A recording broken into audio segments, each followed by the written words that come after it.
Hello, good evening. कैसे हो आप सभी? आई होप सब एकदम बढ़िया होंगे।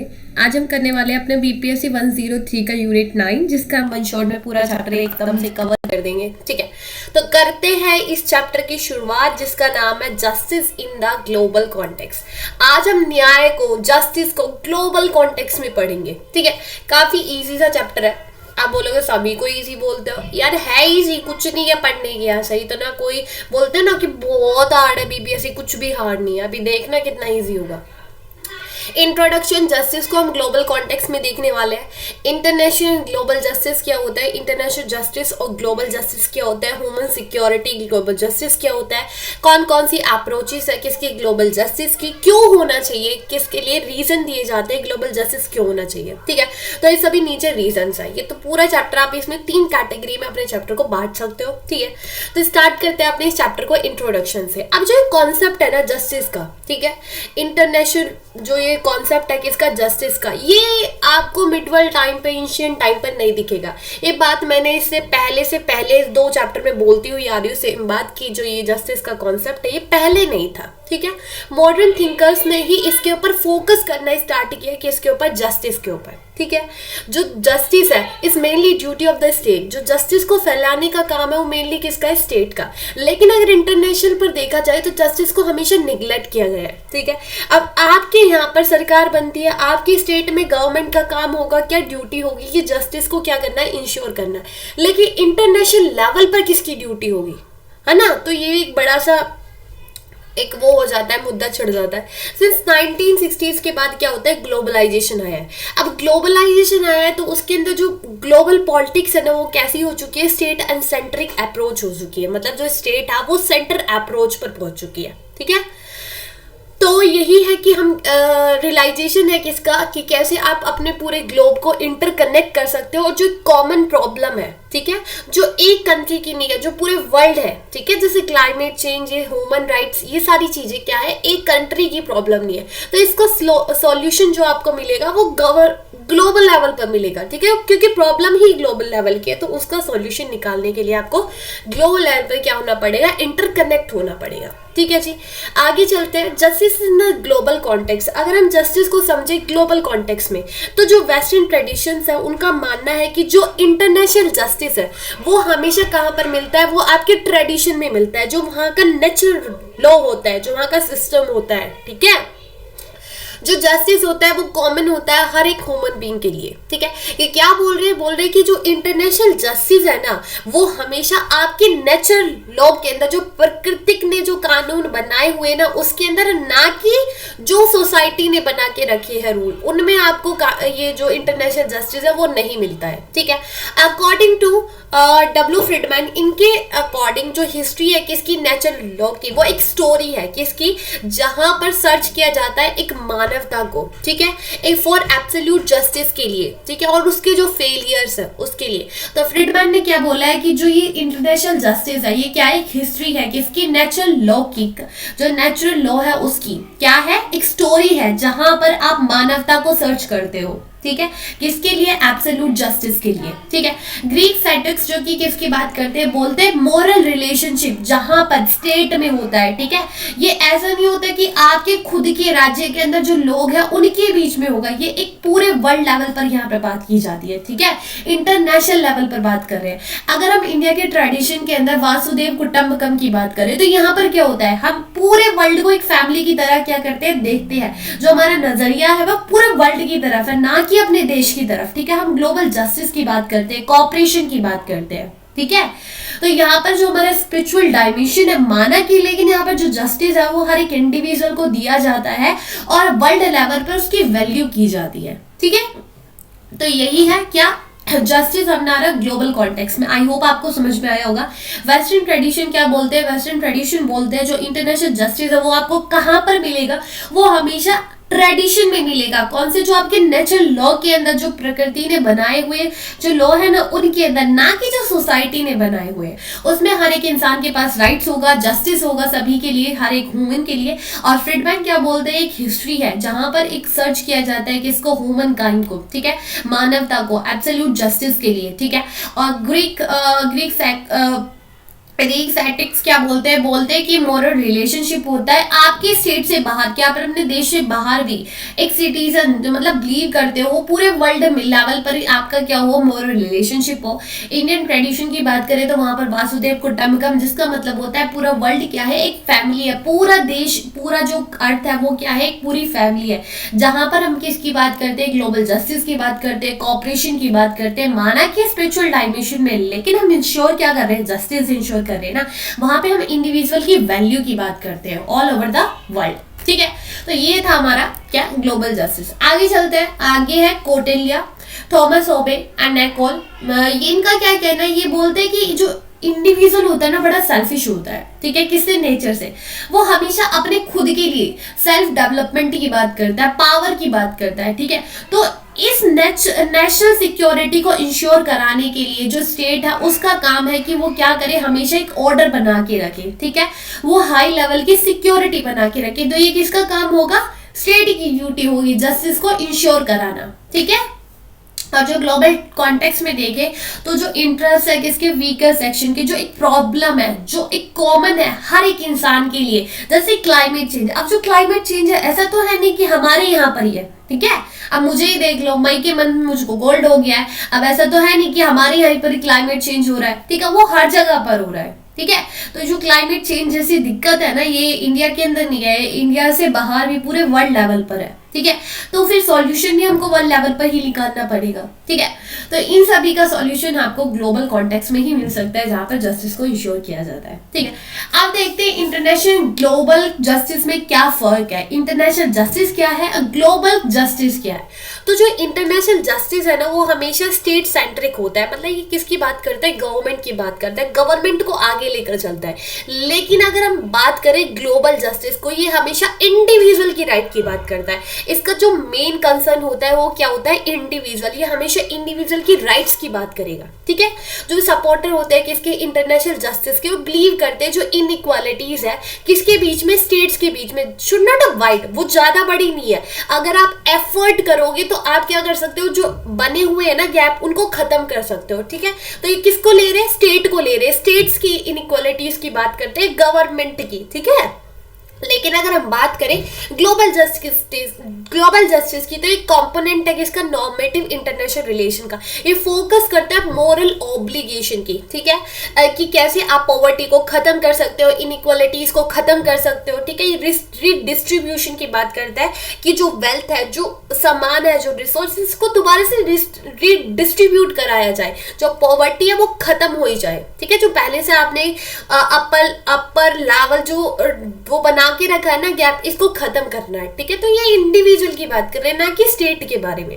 ठीक है, तो इंटरनेशनल जो जस्टिस होता है उसका मेन कंसर्न क्या होता है, स्टेट होता है, वो स्टेट की इनइक्वालिटीज की बात करता है। लेकिन अगर हम ग्लोबल जस्टिस की बात करें, वो नॉर्मेटिव इंटरनेशनल रिलेशंस की थ्योरी है जो कि फोकस करता है मोरल ऑब्लिगेशन के ऊपर। ठीक है जी, और ये रीडिस्ट्रीब्यूशन की बात करता है कि वेल्थ को रीडिस्ट्रीब्यूट कराया जाए, जो पॉवर्टी है, इनइक्वालिटीज है, इनको रिड्यूस किया जाए। ठीक है, आगे चलते हैं, आगे क्या है, आगे human security and global justice. अब ह्यूमन सिक्योरिटी और ग्लोबल जस्टिस में क्या फर्क है, अभी पढ़ा ग्लोबल जस्टिस क्या है, तो ह्यूमन सिक्योरिटी भी हम देख लेते हैं क्या है। जो कॉन्सेप्ट है किसका, ह्यूमन सिक्योरिटी के, बहुत ज्यादा इंपॉर्टेंट है और ये इंपॉर्टेंस देता है किसको, ह्यूमन बीइंग को, कि एक ह्यूमन बीइंग की क्या इंपॉर्टेंस है। उसी के लिए क्या है एक ह्यूमन सिक्योरिटी, मतलब आप एक इंसान की कैसे सिक्योर कर सकते हो। ठीक है, तो ये इंपॉर्टेंस देखता है किसको, ह्यूमन बीइंग को। ठीक है, इसी का प्रोटेक्ट ऑफ इंडिविजुअल ट्रेडिशन। हाँ, ये क्या करता है, प्रोटेक्ट करता है एक इंडिविजुअल को कि जो उसकी क्या है, जो उसे ट्रेडिशनली और नॉन ट्रेडिशनली थ्रेट होते हैं, लाइक अ पॉवर्टी, डिसीज। तो इन सभी से वो क्या करता है, वो जो ह्यूमन सिक्योरिटी है वो उसे प्रोटेक्ट करता है, वो उसे फ्रीडम देता है कि वो बिना किसी डर के एज अ ह्यूमन बीइंग पूरे ऑल ओवर ग्लोब लेवल पर क्या कर सके, जो चाहता है वो कर सके। ठीक है, तो ह्यूमन सिक्योरिटी से ही आप समझ रहे हो, तो यहाँ पर सिक्योर किया जाता है किसको, एक ह्यूमन बीइंग को, कि वो बिना किसी डर के जो करना चाहता है वो कर सके। ठीक है, अराउंड द पूरे वर्ल्ड के अंदर यूएनडीपी ह्यूमन डेवलपमेंट रिपोर्ट ये क्या करते हैं, हाईलाइट करते हैं कि जो सेवन थ्रेट है किसके, ह्यूमन बीइंग के, कि जैसे कि community, economic, environmental, food, health, personal and political. ये सब क्या होते हैं, ये एक ह्यूमन बीइंग के ऊपर थ्रेट होते हैं जो उसको हमेशा रोक कर रखते हैं, ठीक है। तो इन सभी को वो हाईलाइट करते हैं। अगर हम ग्लोबल लेवल पर देखें, यूनाइटेड नेशन जो कि इंश्योर करता है, ठीक है, उसका काम है क्या, इंश्योर करना ह्यूमन सिक्योरिटीज को, ठीक है, किसके साथ, स्टेट गवर्नमेंट के साथ, ठीक है। उसका काम होता है कि वो इंश्योर करे हर एक इंसान को क्या दे, सिक्योरिटी प्रोवाइड करे। स्टेट गवर्नमेंट के साथ मिलकर ये काम करता है। और जो ह्यूमन सिक्योरिटी है एक एम है, इसका एम क्या है कि वो ग्लोबल लेवल पर क्या कर सके, जस्टिस को इंश्योर कर सके और हर एक इंडिविजुअल का वेलफेयर कर सके, ठीक है जी। आगे चलते हैं। आगे हमारा approaches of the global justice. कौन कौन सी अप्रोचेस है किसकी, ग्लोबल जस्टिस की? तो 3 अप्रोचेस है, कॉस्मोपॉलिटन, कॉम्युनिटेरियन एंड रियलिस्टिक, ठीक है। तो इसकी 3 अप्रोचेस एक बार हम देख लेते हैं। काफी छोटा सा है और काफी इजी सा है, ठीक है। तो कॉस्मोपॉलिटन जो व्यू है किसका, ये क्या है, ये ग्लोबल लेवल पर आउटलुक देता है, ठीक है। मतलब ये ग्लोबल लेवल की बात करता है, जैसे कि ये इंडिविजुअल की राइट की बात करेगा, वही मॉरल की बात करता है। लेकिन जो कॉम्युनिटेरियन होते हैं, जो रियलिस्टिक होते हैं, वो स्टेट सेंट्रिक होते हैं। जैसे इंटरनेशनल जस्टिस था, ठीक है, और जो हमारा ग्लोबल जस्टिस था वो किसके ऊपर है, वो इंडिविजुअल के सेंट्रिक है, ठीक है। जो कॉस्मोपॉलिटन है उनका जो व्यू है किसके ऊपर, ग्लोबल जस्टिस के ऊपर। इससे ही हमारे जो इन्फ्लुएंस है वो कौन है, इमन कांत। वो क्या करते हैं, वो आइडियाज की बात करते हैं एक इंडिविजुअल की राइट्स के लिए, कि एक इंडिविजुअल को क्या होना चाहिए, पूरा अधिकार होना चाहिए, ना ही उसके खुद के देश के अंदर, बियॉन्ड द बॉर्डर, उसके जो खुद के देश है उससे बाहर, इंटरनेशनल पॉलिटिक्स के लिए उसके पास क्या होना चाहिए, पूरा अधिकार होना चाहिए।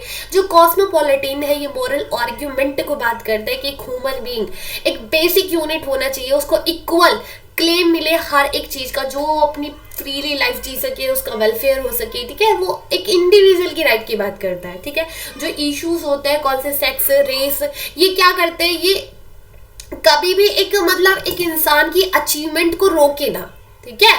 वो क्या बोलते हैं कि जो ये कल्चर है, सेक्स है, रेस है, ये कभी भी ऐसा नहीं होना चाहिए कि एक इंडिविजुअल की अचीवमेंट को कभी हिंड्रेंस बन के काम ना करे, ठीक है।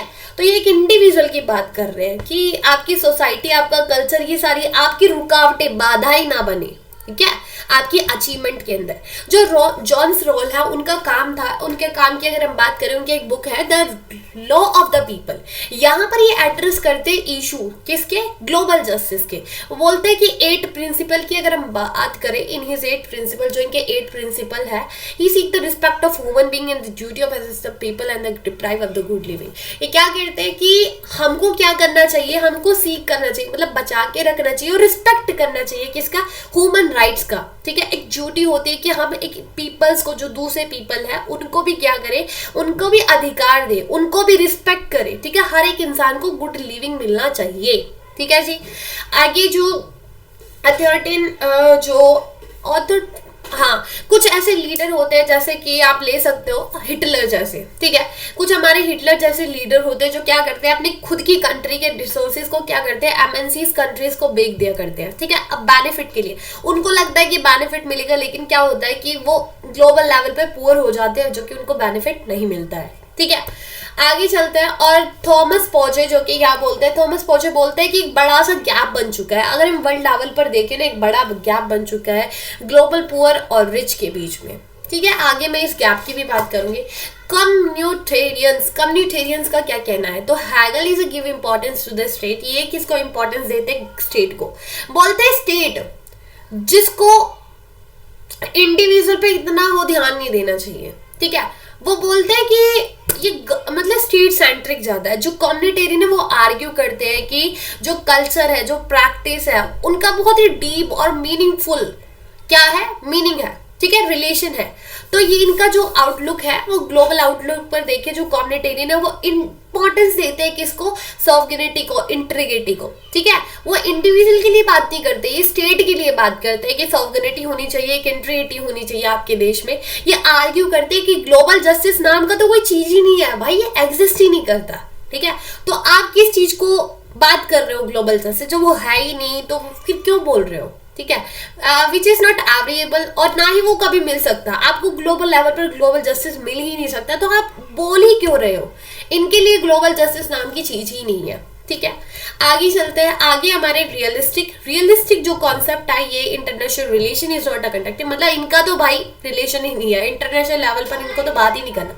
जो रियलिस्ट है वो रियलिज्म है, ये क्या बोलते हैं, ये सॉवरेन स्टेट की बात करते हैं, सिक्योरिटी की बात करते हैं।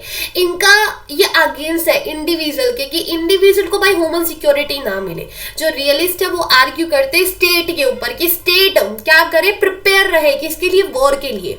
ठीक है, किसके लिए प्रिपेयर रहे, किसके लिए, वो बोलता है जो ये लड़ाई होती है ना, जो वॉर होता है, ये बहुत कॉमन है, पीस से भी ज्यादा। ठीक है, पीस से भी ज्यादा। तो स्टेट सिक्योरिटी की बात करते हैं, ना कि ये बोलते हैं, ये प्रमोट नहीं करते किसको, जो इश्यूज है पॉवर्टी जैसे बोलते हैं, इनको तो इंपॉर्टेंस देने की जरूरत नहीं है। मतलब क्या बोल दिया ऐसा लग रहा है ना। तो जो रियलिस्टिक है अपना खुद का व्यू है।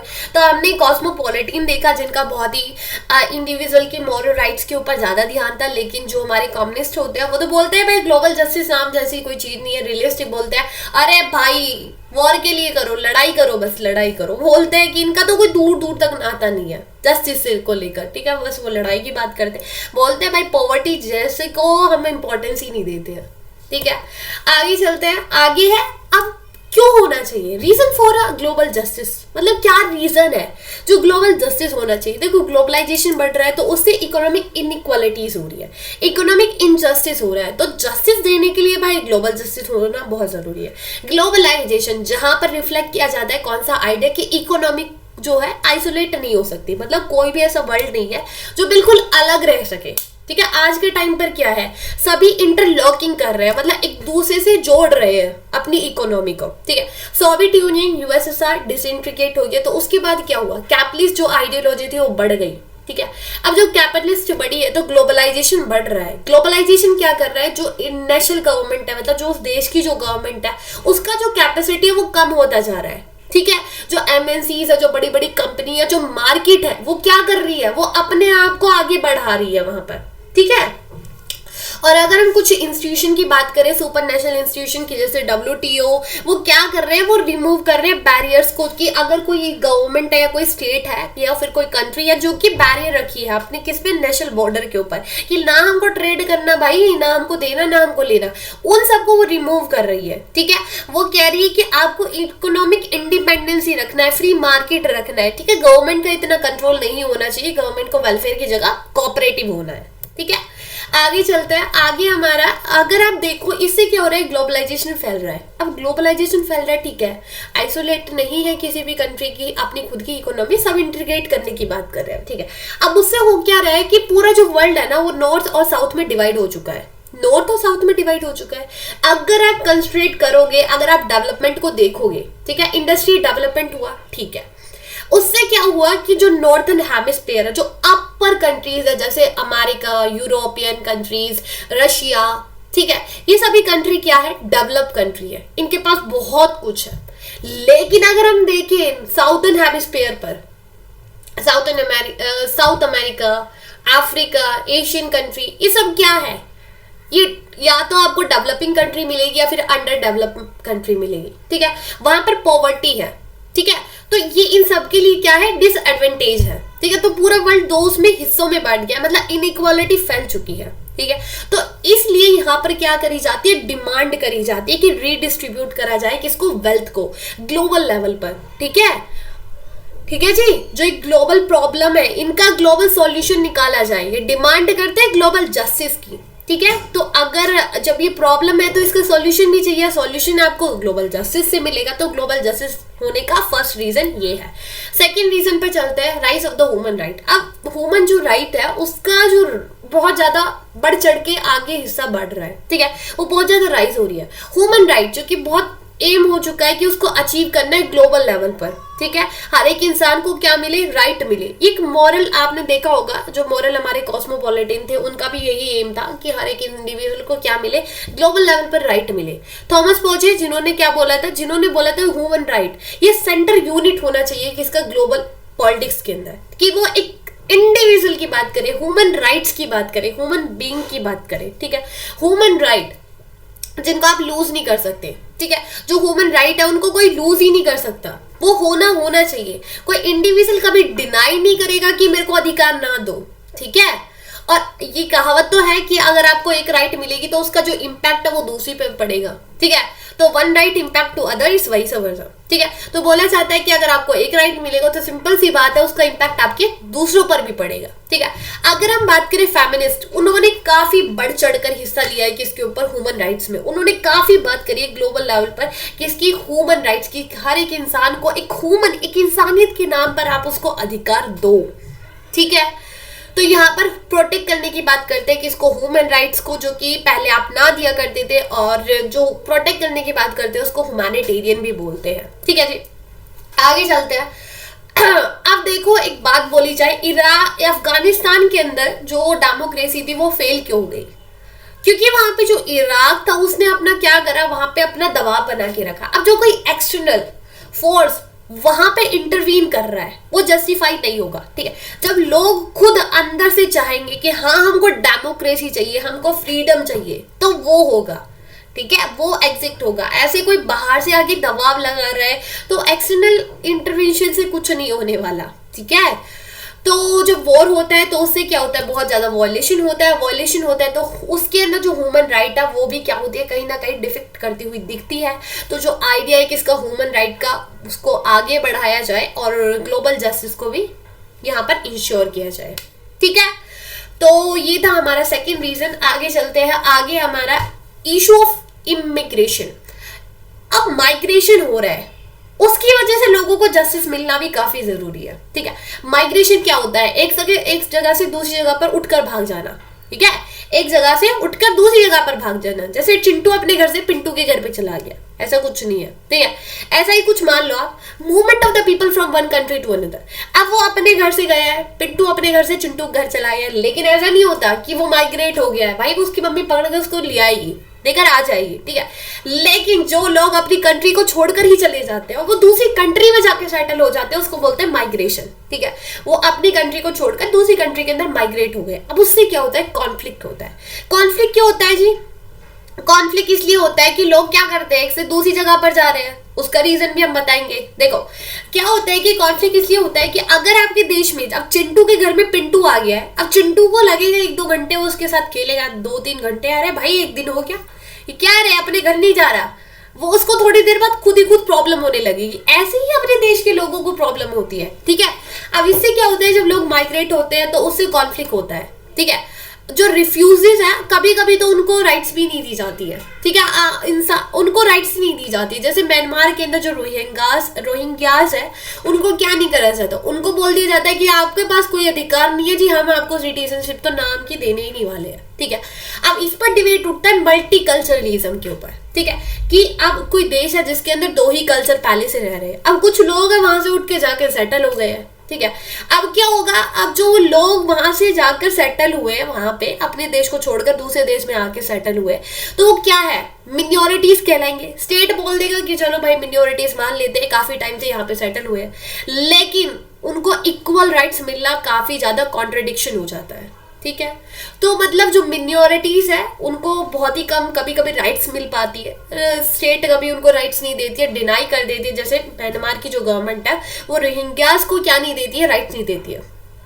अगर हम यूनाइटेड नेशन की एक रिपोर्ट के अकॉर्डिंग देखें, उन्होंने एस्टिमेट किया है कि 258 मिलियन पीपल इंटरनेशनल लेवल पर माइग्रेट होते हैं, ठीक है। इंटरनेशनल लेवल पर जो लोग माइग्रेट होकर एक से दूसरी कंट्री में गए हैं, तो लार्जेस्ट नंबर जो माइग्रेशन का है वो कहां पर है, USA, Saudi Arabia, Germany, Russia and United kingdom. मतलब क्या हो रहा है कि दूसरी कंट्री के लोग इस कंट्री में जाकर क्या कर रहे हैं, माइग्रेट हो रहे हैं, बोल रहे हैं कि भाई रशिया में जाएंगे, हम तो यूएसए में जाएंगे, ठीक है। लोग अपना वो बनाते हैं, क्या बोलते हैं उसको,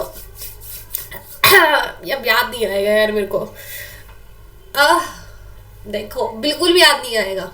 पासपोर्ट, हाँ, लोग अपना पासपोर्ट बनाते हैं, पढ़ाई करते हैं मजे से, फिर वो दूसरी कंट्री में जाते हैं कि अपना बढ़िया सेटल हो जाते हैं सीधे वहां पर, ठीक है।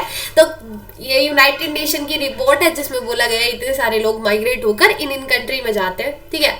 तो आगे चलता है, तो ये माइग्रेशन का काफी बड़ा इशू है, तो इनको भाई राइट्स देने के लिए जस्टिस को होना बहुत काफी जरूरी है। Climate change and environmental hazard, ठीक है।